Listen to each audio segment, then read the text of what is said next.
একজন মহিলার গায়ে হাত লাগাতে পারে না। কেন?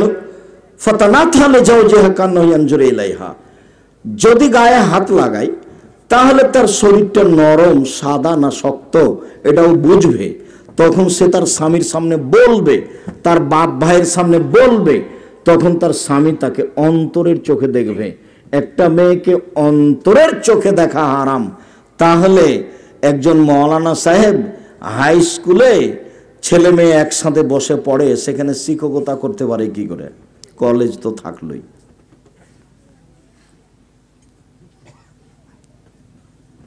এটা হয় না। আবু হুরায়রা রাদিয়াল্লাহু তাআলা আনহু বলেন, একজন মহিলার ঢেকে রাখা অঙ্গগুলি দেখতে পারে না। একজন পুরুষ আর একজন পুরুষের সাথে এক বিছানে, এক লেপে, এক চাদরে শুতে পারে না। একজন মেয়ে আর একজন মেয়ের সাথে এক লেপে, এক বিছানে শুতে পারে না। যার এই হাদিস জাজল্য প্রমাণ করে যে মেয়ে মেয়েতে জেনা করবে, যেটা এখন বাস্তব হচ্ছে।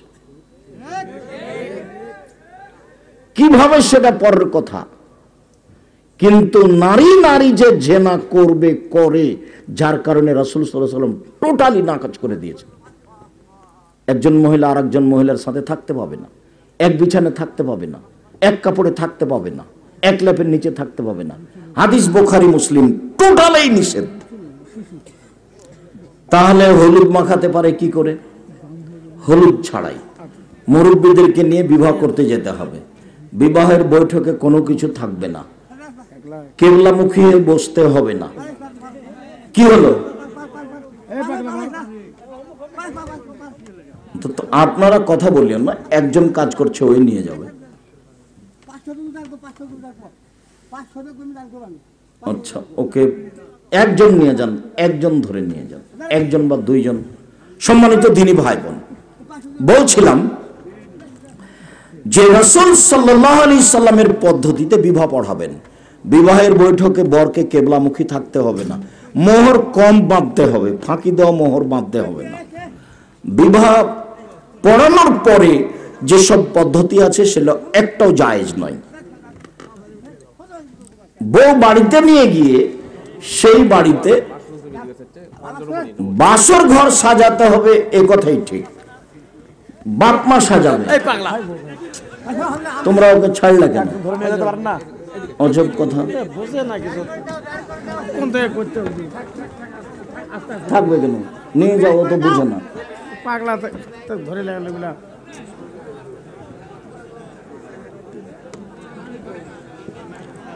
সম্মানিত দ্বীনী ভাই বোন, বলছিলাম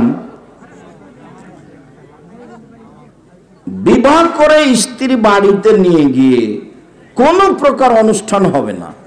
অনুষ্ঠান হলো বাসর ঘর সাজাতে হবে, এ কথাই ঠিক। বাসর রাতের সকালে অলিমা হতে হবে, এটাই ঠিক। আবু হুরায়রা রাদিয়াল্লাহু তাআলা আনহু বলেন, রাসূল সাল্লাল্লাহু আলাইহি ওয়াসাল্লাম বলেছেন, শাররুত তাআমে ইদাল আগনিয়ে ওয়া ইতরাকুল ফুকারা, সবচেয়ে খারাপ অলিমা ওই খাদ্য যাতে ধনীকে দাওয়াত দেওয়া হয়, গরিবকে ছেড়ে দেওয়া হয়। হাদিস বুখারী মুসলিম। যদি সেখানে প্রতিবেশী গরিব মানুষ দাওয়াত না দেওয়া হয়ে থাকে, শুধু এলাকার ধনী মানুষ দেওয়া হয়ে থাকে, তাহলে ওই খাদ্যকে ড্রেনে ফেলে দিতে হবে, যেটা কুকুর সিরগাল খাবে। কেন? ওটা সবচেয়ে নিকৃষ্ট খাদ্য। তারপর আর রাসূল বললেন, ওমান তারাকা দাওয়া ফাকাদ আসাবাল কাসেম, যে ব্যক্তি ওয়ালিমার ব্যবস্থা করলো না, সে আবুল কাসেমের নাফরমানি করলো। সন্তান হলে মুখ মিষ্টি করতে হবে, এর বৈধতা নেই। সন্তান হলে খাতনা করার সময়তে, মুসলমানি দেওয়ার সময়তে অনুষ্ঠান করতে হবে, এর বৈধতা নেই। 7 দিনের দিন আকিকা দিতে হবে, মানুষকে, দেশবাসীকে দাওয়াত দিতে হবে, এর প্রমাণে আল্লাহর নবী কোনো কিছু বলেননি। আল্লাহর নবী বললেন, অলিমা করে না যে সে নাফরমান, অলিমা করবে যার যত টাকা বেশি আছে সে তত বড়। বোঝা গেল না? অলিমা বাসর রাতের পরের দিন হবে, এটাই সুন্নাত। বাসর ঘর সাজাতে হবে, এটাই ঠিক। ওই বিষয়ে আজকের মতো আর বেশি বললাম না। বাসর ঘর সাজাতে হবে, একাধিক সহিহ হাদিস। আদর্শ পরিবার বইটা পড়লে দেখা যাবে বাসর ঘরের কথা। তবে বাসর ঘরের সাথে জড়িত যেই কথাটা সেটা একটু বলে নিই। বাসর ঘরে ঢুকে স্বামী স্ত্রী প্রথমে 2 রাকাত সালাত আদায় করবেন। স্বামী ইমাম হবে, স্ত্রী মুক্তাদি হবে পিছনে। ইমামতিতে 2 রাকাত সালাত হওয়ার পরে মাথায় হাত দিয়ে বলতে হবে, আল্লাহুম্মা ইন্নী আসআলুকা খায়রাহা ওয়া খায়রা মা জাবালতাহা আলাইহি। হে আল্লাহ, আমি এর কল্যাণ চাচ্ছি, আর তুমি যে কল্যাণ দিয়ে একে সৃষ্টি করেছো সেই কল্যাণ চাচ্ছি। ওয়া আউযু বিকা মিন শাররিহা ওয়া শাররি মা জাবালতাহা আলাইহি। হে আল্লাহ, এই স্ত্রীর অকল্যাণ থেকে তোমার কাছে বাঁচতে চাচ্ছি, আর যে ক্ষতি বেহায়াই অশ্লীল কাজ দিয়ে সৃষ্টি করা হয়েছে সেখান থেকে তোমার কাছে বাঁচতে চাচ্ছি। এই দোয়া বাসর রাতে মাথায় হাত দিয়ে পড়তে হবে। তারপরের জীবন দাম্পত্য জীবন। ইবনে আব্বাস রাদিয়াল্লাহু তাআলা আনহু বলেন, আল্লাহর নবী বলেছেন, লাউ আন্না আহাদাকুম আইয়াতিয়া আহলাহু, তোমাদের কোন ব্যক্তি যদি তার স্ত্রীর নিকটে যায়, ফাকালা, তারপর সে যদি বলে, আল্লাহুম্মা জান্নিবনা শাইতানা, হে আল্লাহ তুমি আমাকে আর আমার স্ত্রীকে শয়তান থেকে বাঁচাও। অজান্নিবি শয়তানা মা রাযাকতানা, আর আমাদের দুইজনের মিলনে যে সন্তান দিবা এই সন্তানকে শয়তান থেকে বাঁচাও। এখন আল্লাহ রাসূল বলছেন যে ইউকাদ্দারু বাইনাহুমা যালিকা লাইজুরহু শয়তান আবাদা, এখন যদি তাদের কোনো সন্তান পেটে আসে, শয়তান এই সন্তানের কোনো ক্ষতি করতে পারবে না। তাহলে বাসর রাতে যদি মাথায় হাত দিয়ে এই দোয়া না হয়, মিলনে যদি এই দোয়া না হয়, তাহলে ওই ছেলে অন্যায় অবিচার করবে, লুটতরাজ করবে, জেনাচুরি করবে, পড়াশোনা করবে না, গান বাজনায় মত্ত থাকবে, 2 কানে ইয়ারফোন লাগা থাকবে, এটাই ঠিক। কেন? হাদিস তো বুখারী মুসলিম। এখন তো বাচ্চার উপরে শয়তান লেগে আছে। আবার বাক্যটা অনুবাদ করি। আল্লাহ রাসূল বলছেন, তোমাদের কেউ যদি তার স্ত্রীর নিকটে যায়, সে যদি বলে বিসমিল্লাহ, আমি আল্লাহর নামে মিলন, পারিবারিক জীবন মিলন আরম্ভ করলাম। আল্লাহুম্মা জান্নিবনা শাইতানা, হে আল্লাহ তুমি আমাদের দুইজনকে শয়তান থেকে রক্ষা করো। ও জান্নাবি শয়তানা মা রাযাকতানা, আর আমাদের যে সন্তান দিবা এই সন্তানকে এই শয়তান থেকে রক্ষা করো। বাক্য শেষ। এখন আল্লাহ নবী বলছেন, ইউকাদ্দারু বাইনাহুমা ওলাদুন, যদি এখন এদের সন্তান পেটে আসে, সন্তান যদি হয়, ফালা ইয়াজুরহু শয়তান আবাদা, কখনো শয়তান এই সন্তানের ক্ষতি করতে পারবে না। হাদিস বুখারী মুসলিম। কথা বোঝা যায়নি মনে হয়? সম্মানিত দিনী ভাই বোন, আবার পূর্বে ফিরে এসে এক অংশ বলে আমরা আলোচনার শেষের দিকে চলে আসছি। বিবাহের ব্যাপারে জরুরি কথা যে রাসূল সাল্লাল্লাহু আলাইহি সাল্লাম বলেছেন, দেখে বিবাহ করো, দেখে বিবাহ করা ভালো। এরপরে রাসূল সাল্লাল্লাহু আলাইহি সাল্লাম বলেছেন যে লা নিকাহা ইল্লা বিওয়ালিন, পিতা ছাড়া বিবাহ হবে না, অভিভাবক ছাড়া বিবাহ হবে না। ওয়ালা নিকাহা ইল্লা বিশাহিদাইনে, 2 জন সাক্ষী ছাড়া বিবাহ হবে না। আয়েশা রাদিয়াল্লাহু তাআলা আনহা বলেন, আইয়ুমা ইমরাতিন নাকাহাত বিগাইরি ইযনি ওয়ালিহা ফানিকাহুহা বাতিল ফানিকাহুহা বাতিল ফানিকাহুহা বাতিল, কোন মেয়ে যদি বাপের অনুমতি ছাড়াই বিবাহ বসে, সেই বিবাহ বাতিল, সেই বিবাহ বাতিল, সেই বিবাহ বাতিল, কোর্টের বিবাহ বাতিল, কোর্টের বিবাহ বাতিল, কোর্টের বিবাহ বাতিল। আবু হুরায়রা রাদিয়াল্লাহু তাআলা আনহু বলেন, আল্লাহর নবী বলেছেন, লা তুজাব্বিজুল মারাতাল মারাতা, একজন মহিলার বিবাহ দিতে পারে না। ওলা তুজাব্বিজুল মারাতু নাফসাহা, কোন মেয়ে নিজে নিজে বিবাহ বসতে পারে না। এই কথা বলার পর আল্লাহ রাসূল বলছেন, ইন্না জানিয়া হিয়া আল্লাতী তুজাব্বিজু নাফসাহা, সেই মহিলা ব্যভিচারিণী যে নিজে নিজে বিবাহ বসেছে, বাপকে না বলে যে বিবাহ বসেছে, সেই মহিলা ব্যভিচারিণী। বাপ ছাড়া বের হয়ে গিয়ে কোর্টে বা কাজীর কাছে যে বিবাহ হয়েছে, সেই বিবাহতে যদি 10 ছেলে হয়, সবটাই যার অবৈধ সন্তান। শেষ পর্যন্ত যদি তার বাপ মরে যায়, তার ভাই মরে যায়, যেগুলো ছেলে অবৈধভাবে হয়েছে, সেই ছেলে অভিভাবক হয়ে মায়ের বিবাহ পড়াবে। একদিন না একদিন তাদের বিবাহ হতেই হবে। বিবাহ যদি না হয়ে দুনিয়া থেকে মারা যায়, তোবারও সুযোগ হয়নি, জেনা অবস্থায় দুনিয়াতে উভয় বিদায় নিয়েছে, বিবাহ হতেই হবে। যেই বাপ রাগ করে মেয়েকে বাড়িতে নেবে না বলে ঘোষণা দিয়েছে, সে বাপ একটা কাপুরুষ ঘৃণিত বাপ। সে নিজেও বুঝমান নয়, বুদ্ধিমান নয়, ধর্মকর্ম বুঝে না, নিজেরও বুদ্ধি নাই, ধর্মকর্ম বুঝে না। তুমি যে এত ক্ষমতাশীল, তো বেটি চলে গেল কেন? তুমি যে এত প্রভাবশালী, নিজের মর্যাদাকে হিসাব করো। জিন্দেগিতে সে মেয়েকে আনবো না, মেয়েকে টুকরা টুকরা করে নদীতে ভাসিয়ে দেবো। ওহ, কত তার মর্যাদার হিসাব করে। আর সেই দিন দেখলেন আপনি যে মেয়ে ঢাকা বিশ্ববিদ্যালয়ে পড়ে, তো গ্রামের চাচা তো ভাতিজাকে বলছে, তোমার বোনকে নিয়ে যাও, মেয়ে ঢাকা বিশ্ববিদ্যালয়ে নিয়ে যাও। চাচা তো ভাতিজার সাথে মেয়েকে পাঠিয়ে দিল। তো ওটা কি ওর স্বামী নাকি? ওটার সাথে পাঠাচ্ছেন যে। ধর্ম বিকৃত হয়নি, ধর্ম তার নিজ গতিতে আছে। কোর্টের বিবাহ বাতিল, কাজী অফিসের বিবাহ বাতিল, বের হয়ে যাওয়া বিবাহ বাতিল, সব হারাম। এতে যত সন্তান হয়েছে সব অবৈধ।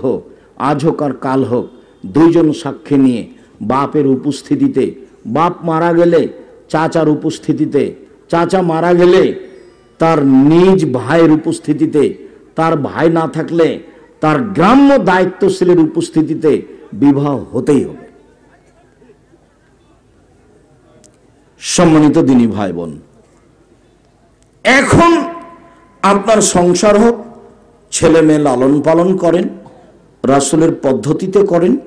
পদ্ধতিতে একটা কথা থাকলো মাত্র আজকের জন্য। আল্লাহ রাসূল সাল্লাল্লাহু আলাইহি সাল্লামের একটা কথা থাকলো আজকের জন্য। আল্লাহ রাসূল বললেন, আনফিক আলা ইয়ালিক মিন তাওলিক, তুমি তোমার উপার্জিত সম্পদ ছেলে মেয়েকে লালন পালন করতে, পড়াশোনা শিখাতে খরচ করো। আবার বুঝেন, এই ছেলে আমার দিকে খেয়াল করো, কার গায়ে হাত দিয়ে বসে আছো? শোনো, আল্লাহর নবী বলছেন তোমার ছেলে মেয়েকে লালন পালন করো, পড়াশোনা শিখাও তোমার উপার্জন দিয়ে। তাহলে বাপের বিত্তশালী বাপ সম্পদ দিয়ে শিখাবো, নইলে ব্যবসা করে ছেলে মেয়েকে পড়াবো, নইলে দিন মজুরি করে ছেলে মেয়েকে পড়াবো, নইলে শেষে ভিক্ষে করে ছেলে মেয়েকে পড়াবো। ছেলে টোকাই হতে পারে না যতদিন বাপ বেঁচে আছে, মেয়ে গার্মেন্টসে যেতে পারে না যতদিন বাপ বেঁচে আছে। বাপ শেষ পর্যন্ত কি করে ছেলে মেয়েকে পড়াবে? ভিক্ষে করে। এটা হলো মানুষের উপার্জনের শেষ সীমা।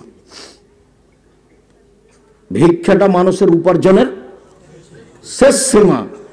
বাপ ছেলে মেয়েকে লালন পালন করবে, পড়াবে 25 থেকে 30 বছর পর্যন্ত। 15 বছর 16 বছর বয়সের ছেলেকে ব্যবসায় লাগালছেন কেন? কেন লাগাবেন? কেন লাগাবেন? আমি বাহির থেকে এসে নাচল মাদ্রাসা থেকে গিয়ে বাড়িতে গেলে, যখন আমি জমিতে কোনো কাজ করতে যেতাম, তখন আমার বাপ আমাকে বলতেন, বেটা তোমাকে যদি জমিতে কাজ করতে হয় তাহলে আমার মরার পরে করিও। আমার বাপ পড়াশোনা কিছুই জানতেন না। আমি পড়াশোনা করতে গিয়ে পড়ছি না বসে আছি না কি করছি আমার বাপ জানে না, কিন্তু জমি জায়গায় কাজ করতে গেলে আমাকে বলতেন যে এই কাজটা তুমি কখন করবে? আমার মরার পরে। আমি বেঁচে আছি, তোমাকে সংসারের কাজ করতে হবে এটা আমি চাই না। আপনি ছেলে মেয়েকে কেন এখানে কাজে লাগালেন?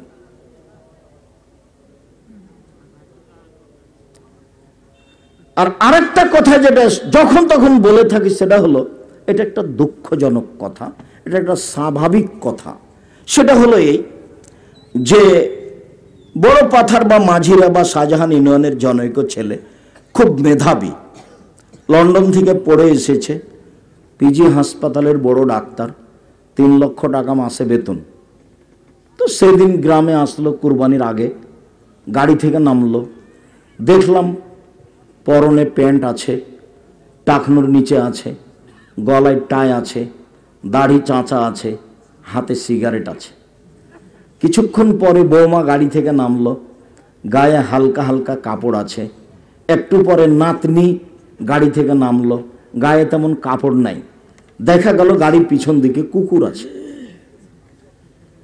ইহুদি খ্রিস্টানেরা কুকুর প্রিয় মানুষ, ইহুদি খ্রিস্টানরা কুকুর প্রিয় মানুষ, সব সময় তাদের কাছে কুকুর থাকে দিন রাত। তো ইহুদি খ্রিস্টান হলো কুকুর প্রিয় মানুষ। তা আপনার বাড়িতে, আপনার ঘরে, আপনার শোকেজে কুকুর বা কুকুরের ছবি মূর্তি কেন?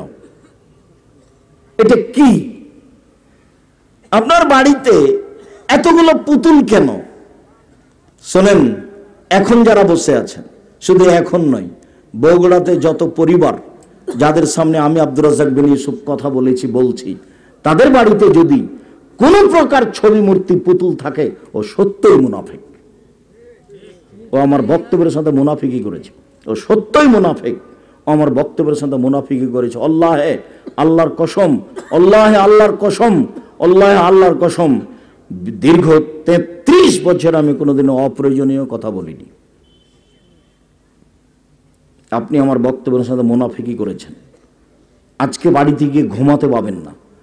যত পুতুল মূর্তি কুকুর আছে সবকে আগুন জ্বালিয়ে ভেঙে ফেলে ঘুমাতে হবে। ও তো শিরকের মাধ্যম। ওগুলো কেন রেখেছেন? শুধুমাত্র আপনার ওই ছবিটা থাকবে যেটা পাসপোর্ট সাইজের ছবি আছে বাড়িতে, পাসপোর্টের ছবি। আপনার ছেলে মেয়ের স্কুলে যেটা প্রয়োজন সেটা থাকবে, বাকি সব আজকে রাত্রে জ্বালিয়ে দিতে হবে, ছিঁড়ে ফেলতে হবে। আপনার স্ত্রীর, আপনার বোনের, আপনার ভাইয়ের, আপনার শালিকার, যার যা আছে। মুনাফিকি করবেন না বক্তব্যের সাথে, মুনাফিকি করে কোনো লাভ নেই। আমি বক্তব্য শেষ হলে মানুষ নির্দ্বিধায় ছবি তুলতে থাকে। অনেক সময় যখন কুলাতে পারি না তখন আমি এভাবে থাকি। ওটা তো আমি চাই না। মানুষ একবারে পা ধরে নেওয়ার, পায়ে হাত দিতে যায় যে একটা ছবি, একটা ছবি, একটা সেলফি দেন, একটা। আরে অবাক কথা, আমি তো এটা করি না, আমি এটা করবো না। আমি যে বক্তব্য দিচ্ছি, এক সময় তো এটুকু কারো সাহস ছিল না। তো এখন দেখি মিডিয়ার মাধ্যমে সারা পৃথিবীর বাঙালি দিন ধর্ম জানছে ও বুঝছে। বিদেশে গেলে যা বোঝা যায়, বিদেশে গেলে যা বোঝা যায়, সেই সুবাদে আমি অনুমতি দিয়েছি, সেই সুবাদে মিডিয়া দেখতে পাচ্ছেন। যার কারণে আমি বলে থাকি, আমার মনে বড় স্বাদ, আমি এই দেশের মাটিতে উন্নত মানের প্রতিষ্ঠান গড়বই গড়ব ইনশাআল্লাহ। যেখানে ছেলে মেয়ে বাংলা, ইংরেজি, আরবি উন্নত মানের শিক্ষা অর্জন করে জাতির অন্যায়ের বিরুদ্ধে লড়বে, মুখে কলমে মিডিয়ায় লড়বে ইনশাআল্লাহ। এই যে মুখে আছি, এই যে মিডিয়া সামনে আছে, কলম সাথে আছে, দিন রাত মুখে মিডিয়ায় কলমে দিন প্রচার করে যাচ্ছি। জাতির সাথে কোনোদিন মুনাফিকি করিনি। আমার মনে বড় স্বাদ, আমি এ দেশের মাটিতে উন্নত মানের প্রতিষ্ঠান গড়বই গড়ব ইনশাআল্লাহ। সেটাই আপনাদের জামিয়া সালাফিয়া। জামিয়া সালাফিয়া এখন প্রায় 5000 ছেলে মেয়ে পড়াশোনা করে। 300 জন শিক্ষক শিক্ষিকা আছেন, যাদের প্রতি মাসে বেতন লাগে এখন 32 লক্ষ। রমজান মাসে লাগে 48 লক্ষ, কুরবানির মাসে লাগে 48 লক্ষ। কে দেয়? বগুড়া শাহজাহানপুর থানার লোকেরা দেয়। জামিয়া সালাফিয়া বৈদেশিক সহযোগিতায় চলে না, কোনো সংস্থার সাথে জামিয়া সালাফিয়ার সম্পর্ক নেই। জামিয়া সালাফিয়া দেশীয় কোনো বিত্তশালী দিয়ে চলে না। জামিয়া সালাফিয়ার মাঠে গিয়ে কেউ দাঁড়িয়ে বলতে পারবে না আমি এই প্রতিষ্ঠানে এই সহযোগিতা করেছি, আমার কথা মানতে হবে, এরকম কোনো কথা বলার মানুষ মাটির উপরে নেই। আলহামদুলিল্লাহ। কিভাবে চলে? আপনি দেন 10 টাকা, আমি দিই 10 টাকা, এইভাবে চলে, এভাবেই চলছে, কোনো প্রকার সমস্যা নেই। বিদেশি শিক্ষক দিয়ে জামিয়া সালাফে ভরা। যারা ইন্ডিয়ান শিক্ষক তাদের প্রতি মাসে বেতন আছে 60, 70, 80 হাজার টাকা মাসে বেতন, ওদের খাওয়া দাওয়া ভিন্ন, ওদের বাবুর্চি ভিন্ন। যারা সৌদি আরব থেকে শিক্ষক এসেছেন, একবারে মদিনা বিশ্ববিদ্যালয় থেকে সাবেক ডক্টর জায়েদ আল জোহানি আর ডক্টর মনসুর আসছেন, তারা আপনাদের জামিয়া সালাফের শিক্ষকতা করছেন। তাদের আনতে হয় টিকিট দিয়ে, পাঠাতে হয় বিমান টিকিট দিয়ে, আর খাওয়ার আপনারা দেন আপনাদের জামিয়া সালাফিয়া, এইভাবে তাদের খরচ বহন করে আসছেন। তাদের বাবুর্চি ভিন্ন। তাহলে জামিয়া সালাফিয়া 3 ধরনের বাবুর্চি আছে। সৌদি আরবের লোকের জন্য এক শ্রেণীর বাবুর্চি, ইন্ডিয়ান লোকের জন্য এক শ্রেণীর বাবুর্চি, আর আমরা যারা গরিব মানুষ ছাত্র শিক্ষক থাকি আমাদের জন্য এক শ্রেণীর বাবুর্চি।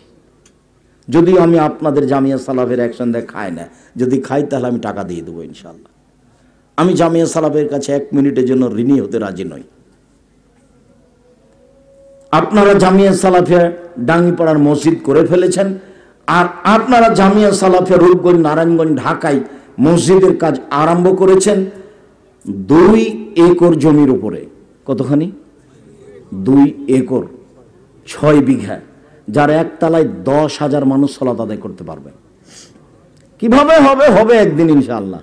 যার পাইলিং খরচ আছে 4 কোটি টাকা। ইঞ্জিনিয়ারকে বলছে ওগুলো আমাকে শুনিয়ে কোনো লাভ নেই, আল্লাহকে বলে যে আল্লাহ তুমি ব্যবস্থা করো, হবে একদিন ইনশাআল্লাহ, হবেই হবে। আমি কোনোদিন আপনাকে ফাঁকি দিইনি, তবে আমার মনে বড় স্বাদ। লক্ষ লক্ষ টাকা খরচ করে আলিতেসাম পত্রিকা আপনারা বের করছেন, লক্ষ লক্ষ টাকা খরচ করে আপনারা দাওয়ায়ে আল্লাহর কাজ করছেন। হঠাৎ একদিন দেখছি গাড়ির গায়ে লেখা আছে দাওয়ায়ে আল্লাহ। আমি বললাম আব্বু আর দাওয়ায়ে আল্লাহটা কি? তখন আমাকে বলছে আব্বু আমি তো লন্ডন এসব দেশ ঘুরে দেখলাম যে ইহুদি খ্রিস্টান বিদ্যার বুদ্ধি বিক্রি করে খায়। তো যদি সত্যই শিক্ষা আমরা অর্জন করতে চাই তাহলে আপনার মতো দাওয়াতি কাজ করে হবে না, তাহলে আগে সূচনায় যেতে হবে। তাই সারা দেশ জুড়ে মক্তব ভিত্তিক শিক্ষা কার্যক্রম এবং মক্তব ভিত্তিক মসজিদ ভিত্তিক দাওয়াতি কার্যক্রম চালু করব। এই সুবাদে ও কাজ করছে, অল্প দিনের মধ্যে প্রায় 350 মতো মক্তব চালু করেছে। সারা দেশব্যাপী মক্তব চালু করবে, যার জন্য বই পুস্তক লিখেছে, যার জন্য সিলেবাস তৈরি করেছে, যার জন্য ইমাম প্রশিক্ষণ চলছে। প্রতি মাসে জামিয়া সালাফে ইমাম প্রশিক্ষণ চলছে। যারা যাবে আসবে প্রতিষ্ঠানের খরচে, যারা খাবে প্রতিষ্ঠানের ফ্রি থাকবে খাবে, এরা আপনার জামিয়া সালাফে প্রশিক্ষণ নেবে। সারা দেশ জুড়ে মক্তব ভিত্তিক কাজ চলছে, যেখানে শিক্ষা কার্যক্রম এবং দাওয়াতি কার্যক্রম চলবে। আমার স্বাদ, আপনাকে আমি ফাঁকি দিইনি সম্মানিত দিনী ভাই বোন। কাজেই আপনি মূল্যায়ন করবেন, আপনার ছেলে মেয়ে আপনাকে গড়তেই হবে। এই ছেলে, আরো 2টা বাক্য আছে। এক,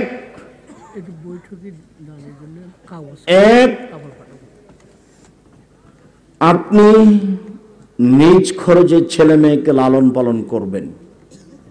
2, পরিবারের উপর থেকে শিষ্টাচারের লাঠি উঠাতে পাবেন না। শক্ত হাতে পরিবার কন্ট্রোল করতে হবে, লাঠি উঠাতে হবে না। মানে ছেলে মেয়েকে শক্ত হাতে লালন পালন করতে হবে। 3, অখিফুফিল্লাহ, সব সময় ছেলে মেয়েকে আল্লাহর ভয় দেখাতে হবে। একসাথে 3টা বাক্য আছে, এখনো বুঝাতে পারিনি। 1, ছেলে মেয়েকে নিজে পয়সা খরচ করে পড়াতে হবে, বুঝাতে পারিনি। নিজে পয়সা উপার্জন করে ছেলে মেয়েকে পড়াতে হবে। শেষ পর্যন্ত কিভাবে উপার্জন করতে হবে? প্রয়োজনে ভিক্ষা করে। এটা হলো 1। 2, ছেলে মেয়ের উপর থেকে লাঠি উঠানো যাবে না, মানে কি? শক্ত হাতে লালন পালন করতে হবে। 3, ছেলে মেয়েকে আল্লাহর ভয় দেখাতে হবে। শিরক করলে পাপ হয়, বেদাত করলে পাপ হয়, মারামারি করলে পাপ হয়, চুরি করলে পাপ হয়, মিথ্যা কথা বললে পাপ হয়। এভাবে চলো না, মানুষকে অপমান করো না, চিৎকার করে কথা বলো না, দোকানে বসে আড্ডা পিটিও না, ছবি দেখিও না, মোবাইলে ব্যবহার করো না। দিন রাত ছেলে মেয়েকে কে বলবে? বাপ মা। 3টা বাক্য থাকছে, আমার বাক্যগুলি নয়, এগুলো কার মুখের বাক্য? রাসূল সাল্লাল্লাহু আলাইহি সাল্লামের। 1, বাপ নিজে পয়সা উপার্জন করে ছেলে মেয়েকে পড়াবে। 2, শক্ত হাতে ছেলে মেয়েকে কন্ট্রোল করবে। 3, ছেলে মেয়েকে আল্লাহর ভয় দেখাবে।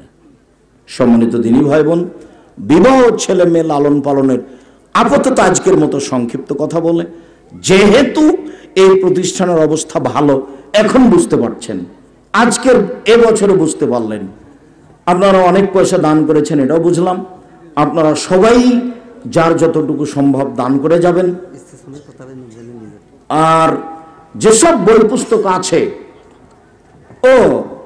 2রা ফেব্রুয়ারি সম্মেলন এতে দিনাজপুর জামিয়া সালাফ আসেন, আমি যাই, আপনিও যাবেন দেখতে।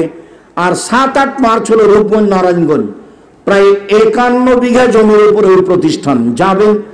আমি সবাইকেই মক্তবের যে বই আদর্শ শিক্ষা আর ফিকহুস সালাফ, এই বইগুলির সাথে সাথে অন্য যত বই আছে দুয়ারও, আর যার যত